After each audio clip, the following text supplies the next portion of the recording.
Tonight, Portland police say a year-long investigation resulted in the seizure of more than 30 guns and a significant amount of drugs. Stolen vehicles were also recovered and several people have been arrested.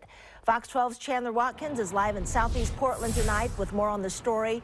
Chandler, what's the latest? Yeah, not only did the investigation span this past year, but Portland police also executed several search warrants here on the east side of the city, including one here at Southeast Steel and 30th. There's always been unsavory activity going on over there. Earlier this year, after receiving several complaints from neighbors, Portland police executed a search warrant at a home on Northeast Halsey. There, they found guns, large quantities of drugs, body armor, cash, and more. 4 were arrested. One neighbor we spoke to says he's lived in the quiet neighborhood for decades, but it all changed when people moved into the house on the corner.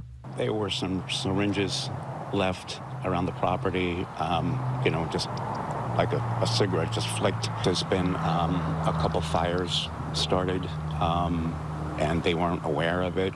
And I myself have called the fire department to come and put it out. The investigation didn't end there. On Tuesday, Portland police say they executed 2 more search warrants last week, one at a home on Northeast 66th and another at a tiny home placed near the corner of Southeast 30th and Steel.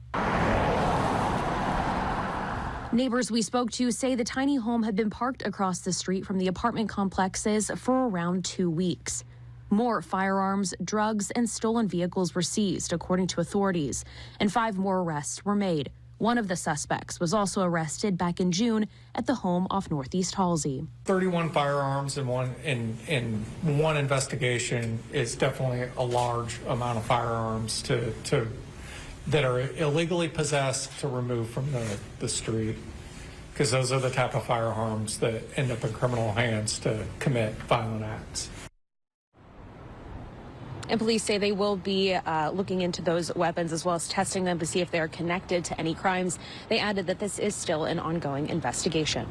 Reporting in Southeast Portland, Chandler Watkins, Fox 12 Board.